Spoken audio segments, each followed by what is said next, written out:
Assalamualaikum semuanya. Sebelum video dimulai, tolong dibantu pencet tombol subscribe-nya agar saya lebih semangat membawakan konten untuk teman kalian.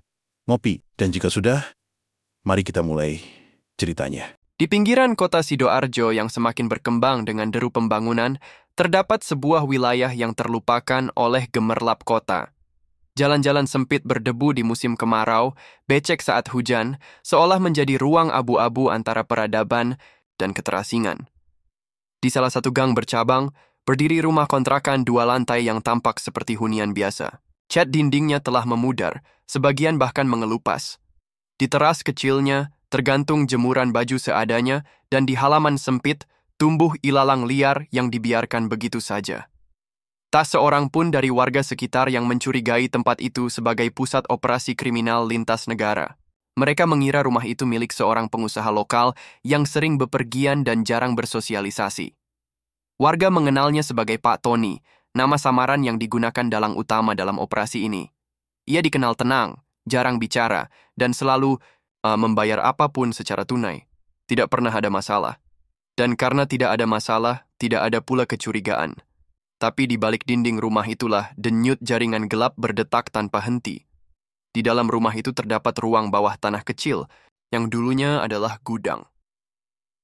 Kini, gudang itu telah dimodifikasi menjadi ruang kerja yang kedap suara. Di sana terdapat server kecil, perangkat lunak enkripsi, dan berkas-berkas yang semuanya menunjuk pada satu hal, jaringan perdagangan manusia berkedok agensi penyalur tenaga kerja ke Kamboja. Mereka tidak hanya merekrut orang secara daring, tapi juga menyuplai tenaga digital untuk sindikat penipuan yang berkembang di Kamboja, Laos, dan Myanmar. Di lantai atas terdapat beberapa kamar dengan tempat tidur susun. Kamar-kamar itu digunakan sebagai tempat singgah sementara para calon korban sebelum mereka dipindahkan ke titik transit lainnya.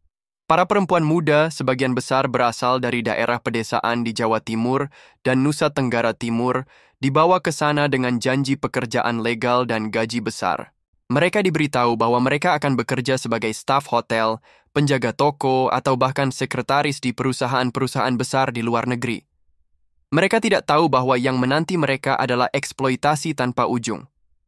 Beberapa dari mereka bahkan menyerahkan seluruh tabungan keluarganya untuk biaya administrasi keberangkatan. Ironisnya, mereka membayar untuk dikirim ke neraka yang sama sekali tidak mereka ketahui. Dalam beberapa kasus, para korban disekap begitu tiba di negara tujuan, dipaksa bekerja 20 jam sehari untuk mengoperasikan sistem penipuan daring yang menargetkan korban-korban dari negara-negara lain. Mereka dilarang pulang, paspor disita, dan ancaman kekerasan menjadi makanan sehari-hari. Informasi mengenai jaringan ini tidak datang secara kebetulan. Tim investigasi BIN, bekerja sama dengan Interpol dan pihak keamanan Kamboja, berhasil menyelamatkan seorang korban bernama Elviana dari Sumba.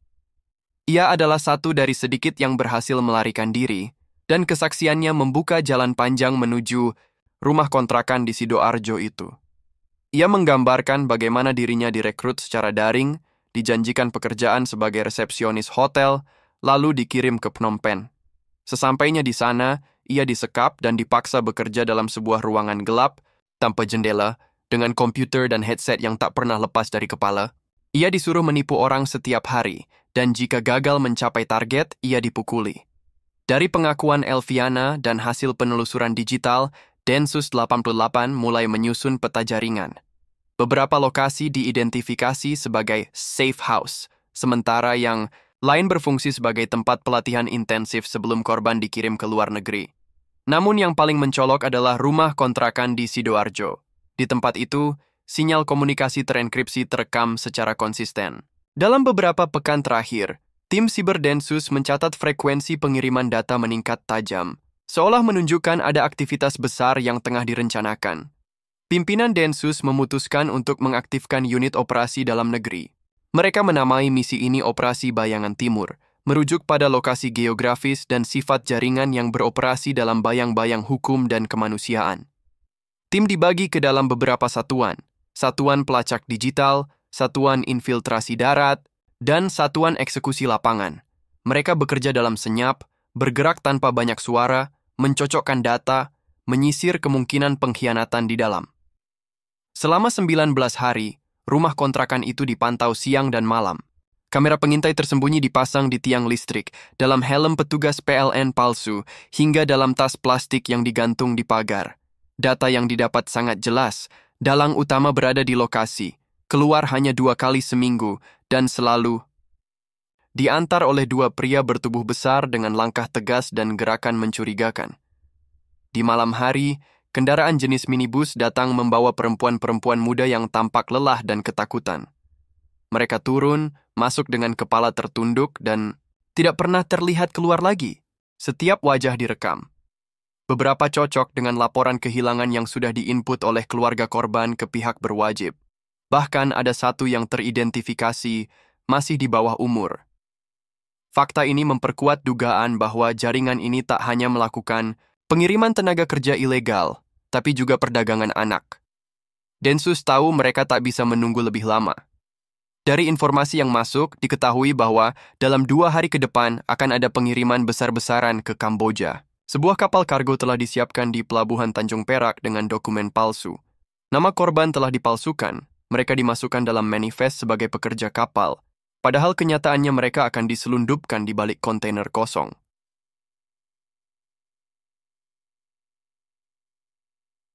Waktu penindakan dipilih secara cermat, pukul 03.45 dini hari. Menurut hasil pengawasan thermal drone, pada jam tersebut semua penghuni rumah sudah tertidur, termasuk si dalang. 2 penjaga bersenjata yang biasanya siaga di lantai 2 juga terlihat duduk lemas di kursi, kemungkinan sedang tertidur setelah pesta kecil yang mereka rayakan malam sebelumnya. Sebuah kesempatan emas dan sekaligus momen krusial. Jika mereka gagal, jaringan bisa menghilang dalam waktu kurang dari 48 jam dan para korban akan lenyap lagi. Mobil-mobil tanpa plat resmi sudah bersiap sejak pukul 02.00 tersembunyi di balik gelap dan sunyi malam. Anggota Densus berpakaian hitam dengan perlengkapan lengkap dan sistem komunikasi terenkripsi bergerak dalam keheningan total. Di langit, drone pengintai tetap mengirimkan gambar real-time, memastikan bahwa tidak ada perubahan mendadak. Waktu terus berjalan. Detik demi detik mendekat ke titik tanpa kembali, dan rumah itu, yang selama ini menjadi ruang gelap penuh rahasia, sebentar lagi akan menjadi saksi tumbangnya sebuah kejahatan. Ada 4 mobil tanpa tanda yang diparkir tersembunyi di gang masuk, 1 di pojok warung tutup, 1 lagi menyatu dengan mobil warga biasa. Di dalamnya, belasan anggota pasukan khusus duduk dalam diam, wajah mereka tersembunyi di balik balaklava, jari-jari mereka menggenggam senjata dengan penuh kendali. Komunikasi dilakukan melalui frekuensi pendek, nyaris tanpa suara. Setiap gerakan mereka terprogram, setiap langkah telah dihitung sebelumnya dalam simulasi-simulasi malam yang digelar selama berhari-hari di markas. Tim utama beranggotakan 8 personel elit yang sudah teruji dalam berbagai operasi penyergapan teroris dan jaringan kriminal bersenjata. Mereka ditugaskan masuk ke dalam rumah, menetralkan target, dan menyelamatkan para korban jika ditemukan. Di luar itu ada tim cadangan yang siap masuk dalam hitungan detik jika terjadi perlawanan. Di sudut lain, 2 sniper telah menempati posisi di atas bangunan 2 lantai yang menghadap langsung ke rumah sasaran. Pandangan mereka terfokus ke jendela-jendela lantai 2, bersiaga terhadap segala kemungkinan, termasuk jika target utama mencoba melarikan diri atau mengaktifkan perangkat. Penghancur data drone thermal di atas langit masih mengirimkan citra panas tubuh para penghuni rumah. Ada 9 titik panas, 3 di lantai atas, 6 di lantai bawah, pergerakan minim. Semua penghuni tampak tertidur, tidak ada tanda-tanda pengamanan aktif, tapi Densus tidak boleh lengah. Keberhasilan operasi ini tergantung pada presisi dan ketenangan. Pukul 03.43, pemimpin lapangan memberi isyarat. Timer dihitung mundur. 3 menit terakhir sebelum penyergapan. Angin malam berhembus pelan, membawa suara daun kering bergesekan di tanah. Di detik-detik terakhir itu, waktu seolah melambat. Semua yang ada di lokasi mengunci fokus, menekan detak jantung yang mulai meninggi. Tidak ada tempat untuk panik. Tidak ada ruang untuk salah langkah. Tepat pukul 03.45, gerbang belakang rumah diterobos dengan alat pemotong logam senyap. Pintu belakang didobrak dengan palu taktis berperedam. Dalam hitungan detik, personel menyusup ke dalam rumah. 1 tim mengamankan lorong utama. Tim lainnya langsung menuju kamar utama tempat titik panas terkuat terdeteksi. Di sana, target utama, pria yang dikenal dengan identitas palsu, Tony, sedang tertidur di ranjang besar dengan kamera pengawas kecil tersembunyi di atas lemari. Dalam operasi seperti ini, setiap detik berarti. 1 detik keterlambatan bisa memberi waktu bagi pelaku untuk menghancurkan barang bukti digital, mengirimkan peringatan kepada kaki tangan di luar, atau melakukan perlawanan. Tapi malam itu, operasi berlangsung mulus. Dalam waktu tidak sampai 5 menit, seluruh penghuni rumah berhasil dilumpuhkan tanpa letusan peluru. Tidak ada perlawanan berarti. Senjata ditemukan di bawah ranjang target utama, namun belum sempat disentuh. 2 pria yang selama ini menjadi pengawal pribadi tertangkap dalam kondisi setengah sadar akibat pengaruh alkohol. Mereka langsung diborgol dan dipisahkan. Di ruang bawah tanah ditemukan pusat kendali utama. 4 komputer masih menyala. Salah satunya sedang mentransfer data ke server luar negeri. Tim digital forensik Densus yang menyusul kemudian segera menghentikan transfer tersebut dan mengamankan seluruh perangkat. Di ruang yang sama ditemukan dokumen palsu, paspor-paspor yang belum diberi nama, serta catatan manual berisi daftar nama, para rekrutmen berikut nomor identitas dan tempat tujuan. Sebagian besar tujuan adalah kota Sihanoukville dan Phnom Penh di Kamboja. Lebih mencengangkan, di salah satu lemari besi, tim menemukan uang tunai dalam berbagai mata uang, rupiah, dolar, AS dan riel Kamboja. Jumlahnya mencapai miliaran rupiah. Uang itu diduga hasil dari aktivitas ilegal yang telah berjalan lebih dari 2 tahun. Di dekatnya, tersimpan kamera CCTV cadangan dan perangkat pemantau jaringan digital. Semua diarsip, semua disita. Namun, yang paling menyentuh adalah penemuan di 2 kamar di lantai bawah. Di sana, dalam kondisi kelelahan dan trauma, ditemukan 8 perempuan muda. 3 di antaranya di bawah umur. Mereka tampak kebingungan, beberapa tidak mengenakan alas kaki. Tatapan mereka kosong, tubuh mereka lemah.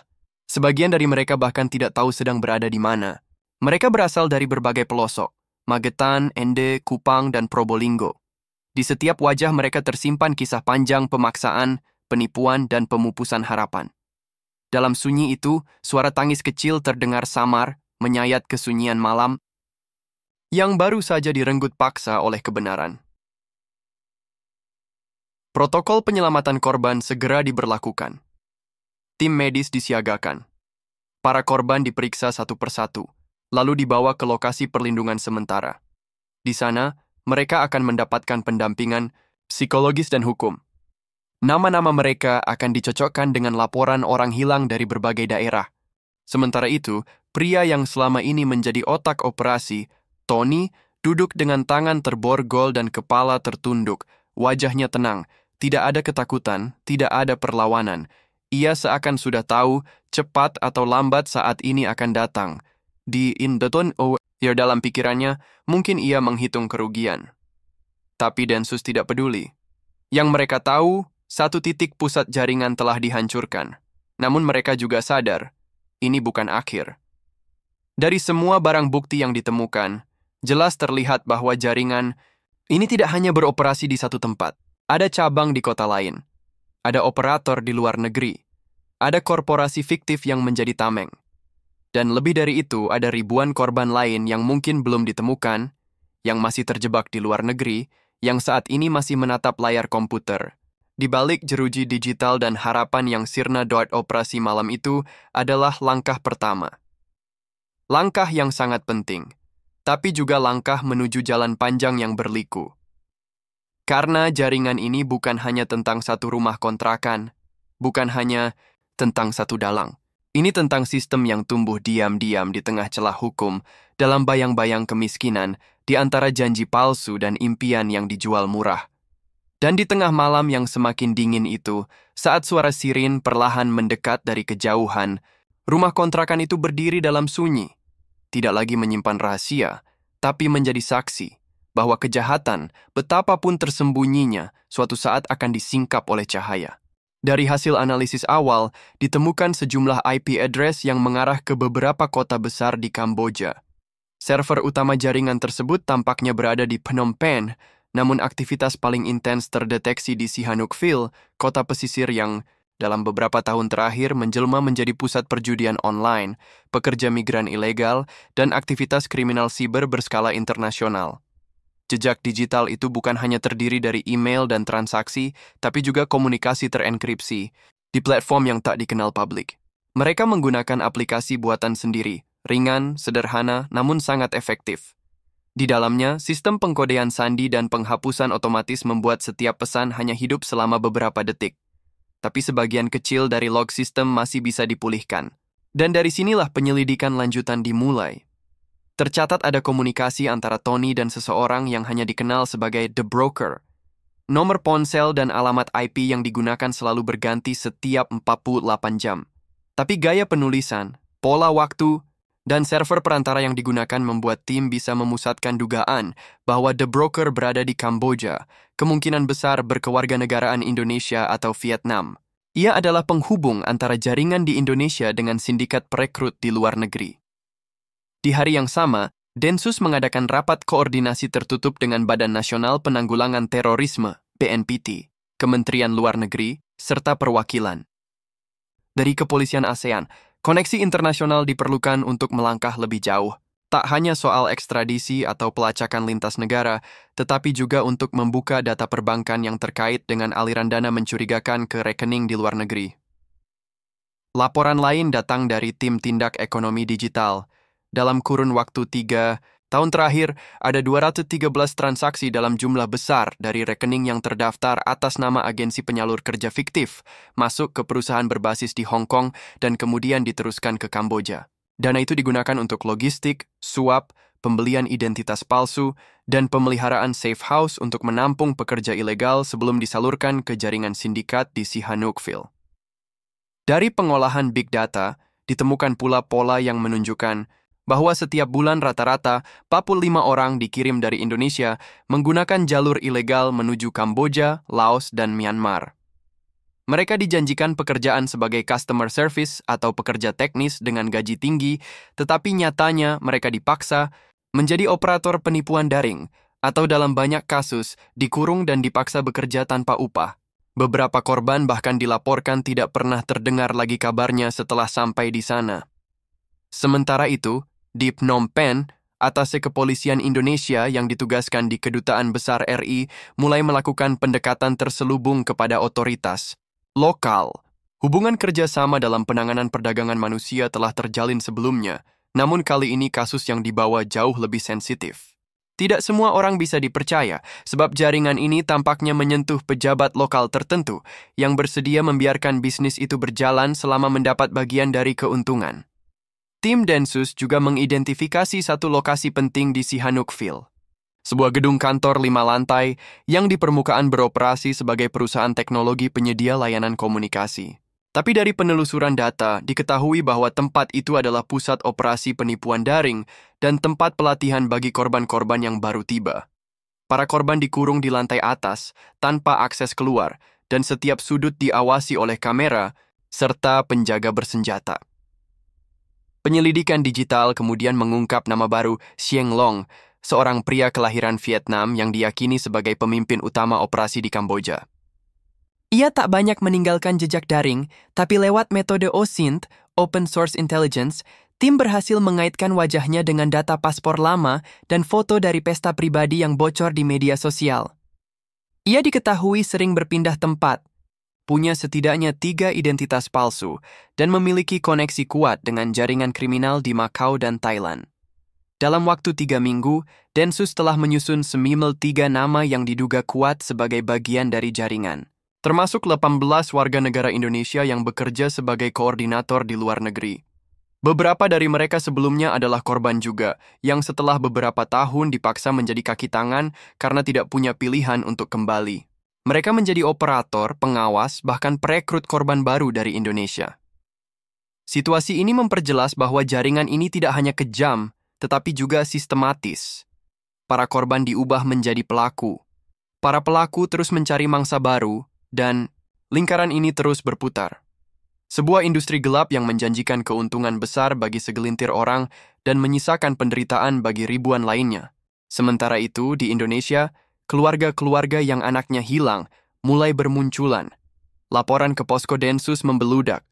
Banyak dari mereka membawa foto, surat perjanjian kerja palsu, dan bukti transfer ke rekening yang kini telah dibekukan. Di wajah mereka ada harapan dan luka. Mereka menunggu kabar, menanti kebenaran, dan berharap anak-anak mereka masih hidup di negeri seberang. Di akhir bulan itu, Densus 88, melalui koordinasi internasional, berhasil mengantongi izin untuk mengirimkan tim ke Phnom Penh dan Sihanoukville. Operasi lintas negara sedang dirancang. Nama-nama yang akan ditangkap telah dikunci. Lokasi-lokasi penyergapan telah ditandai. Namun mereka sadar, ini bukan seperti penyergapan rumah kontrakan di Jawa Timur. Di Kamboja, mereka masuk ke wilayah asing. Struktur hukum berbeda. Taruhannya lebih besar. Perlawanan bisa datang dari banyak arah. Tapi apapun risikonya, operasi harus berjalan. Karena semakin lama mereka menunggu, semakin banyak korban yang dikirim, dan semakin dalam jaringan ini menyusup ke seluruh Asia Tenggara. Dalam ruangan yang remang itu, di depan layar besar yang menampilkan peta digital pergerakan sindikat, seorang perwira tinggi Densus menatap satu titik merah yang berdenyut pelan di kota Sihanoukville.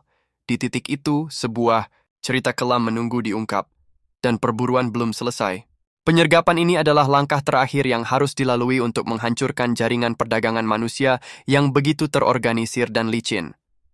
Mereka telah melalui berbulan-bulan pengumpulan intelijen dan membangun hubungan internasional, menggabungkan kemampuan digital dan fisik untuk memastikan operasi ini berjalan dengan sempurna. Kini, waktunya tiba untuk bertindak. Pada malam hari yang mendung, pesawat-pesawat kecil berisi tim Densus 88 dan pasukan dari Kepolisian Internasional lepas landas dari Bandara Soekarno-Hatta menuju Phnom Penh. Di sana, mereka akan bekerja sama dengan otoritas lokal serta agen Interpol yang sudah lebih dulu siap siaga. Namun, operasi ini tidak akan mudah. Rintangan utama adalah kenyataan bahwa jaringan ini bukan hanya tersembunyi di balik layar teknologi, tetapi juga dilindungi oleh korupsi yang mengakar kuat di beberapa lapisan pemerintah. Di atas pesawat, para komandan memeriksa ulang strategi yang telah disusun. Satu hal yang pasti, operasi ini harus berlangsung dalam diam. Tidak ada ruang untuk kesalahan, tidak ada izin untuk kegagalan. Apalagi, informasi yang mereka peroleh menunjukkan bahwa beberapa pejabat lokal terlibat dalam bisnis gelap ini, membuatnya lebih berbahaya untuk bertindak terburu-buru. Mereka akan bergerak secara terkoordinasi, dengan taktik yang hampir tidak terdengar agar seluruh jaringan dapat terungkap dalam satu operasi terpadu. Sesampainya di Phnom Penh, tim Densus langsung dibagi menjadi beberapa kelompok kecil, masing-masing bertugas mengakses lokasi yang berbeda. Sebagian bertugas mengepung gedung perusahaan fiktif yang digunakan sebagai tempat penyamaran, sementara yang lain menuju ke pusat data yang mereka ketahui berada di sebuah bangunan yang terisolasi. Keamanan luar biasa ketat. Namun dengan persiapan matang, mereka berhasil masuk tanpa menimbulkan kegaduhan. Di Sihanoukville, beberapa anggota tim Densus memasuki kawasan yang dikelilingi pagar tinggi dan penjagaan ketat. Di dalamnya, sebuah gedung besar dengan pintu besi yang kuat menjadi pusat tempat tinggal dan perekrutan para pekerja ilegal. Gedung ini terlihat biasa dari luar, tetapi begitu memasuki area dalam, suasananya berubah menjadi gelap dan terisolasi. Dinding-dinding beton yang tinggi dan ruangan yang dipenuhi CCTV menciptakan atmosfer yang mencekam. Namun Densus sudah siap dengan rencana penyergapan yang teliti. Seiring dengan itu, beberapa anggota tim Densus yang berada di luar kota mengikuti jejak digital untuk memastikan tidak ada pihak yang lolos. Jaringan komunikasi dari para rekruter yang masih aktif ditangkap dan disadap tanpa mereka ketahui. Para penyelidik terus melacak keberadaan Tony, dalang utama yang kini diketahui bersembunyi di sebuah apartemen mewah di pinggiran Phnom Penh. Dari hasil penyelidikan, Tony diketahui sering berpindah-pindah tempat. Setiap kali ada petunjuk baru, Tony seperti menghilang ke dalam bayang-bayang. Kini, waktu telah tiba untuk menutupnya. Penyergapan dimulai pada tengah malam. Di satu sisi kota, tim Densus bergerak cepat menuju lokasi gedung yang diperkirakan menjadi markas utama sindikat. Pintu-pintu dibuka paksa, pasukan bersenjata memecah keheningan malam. Ada perlawanan, namun jumlah pasukan yang besar dan terlatih membuat perlawanan itu mudah ditundukkan. Dalam waktu singkat, seluruh bagian gedung telah dikuasai. Sementara itu, di gedung lainnya yang menjadi tempat penahanan para korban, suasana tegang terasa. Para korban yang terkurung di lantai atas gedung mulai menyadari bahwa mereka akan dibebaskan. Mereka melihat anggota Densus yang bergerak cepat, membebaskan mereka satu persatu, memeriksa keadaan fisik mereka, dan mengarahkan mereka ke tempat yang lebih aman. Beberapa dari mereka telah lama terisolasi dan tidak tahu apa yang terjadi di luar. Sementara yang lain hanya bisa menangis melihat kesempatan mereka untuk bebas dari belenggu yang tak kasat mata ini. Di dalam salah satu ruangan di lantai atas, Tony akhirnya berhasil ditemukan. Ia tengah bersiap untuk melarikan diri menggunakan identitas palsu, namun kecepatan dan ketelitian Densus telah menghentikan langkahnya. Ia ditangkap tanpa perlawanan berarti, dan dengan cepat digiring keluar dari gedung. Dalam proses penangkapan itu, tim Densus juga menemukan sejumlah dokumen yang mengungkapkan lebih banyak nama, serta rincian aktivitas ilegal yang selama ini berlangsung dengan bebas. Namun, kejutan besar datang setelah penangkapan Tony. Di dalam perangkat elektronik yang ditemukan di ruang kerjanya, ada informasi yang lebih mengejutkan, sebuah daftar nama pejabat lokal yang terlibat langsung dalam jaringan ini. Mereka adalah orang-orang yang memiliki kekuasaan, yang selama ini memfasilitasi pergerakan pekerja ilegal dan memastikan operasional mereka tetap aman. Nama-nama ini, yang telah lama disembunyikan, akhirnya muncul ke permukaan, membuktikan bahwa sindikat ini jauh lebih besar dan lebih berbahaya daripada yang mereka duga sebelumnya. Seluruh rangkaian penangkapan dan penyergapan itu berlangsung dengan cepat dan rapi. Namun, seperti yang diketahui oleh setiap anggota Densus, ini hanya permulaan. Mereka tidak hanya berhasil menutup satu operasi, tetapi juga membuka lebih banyak pintu yang akan membawa mereka ke jaringan internasional yang lebih luas lagi.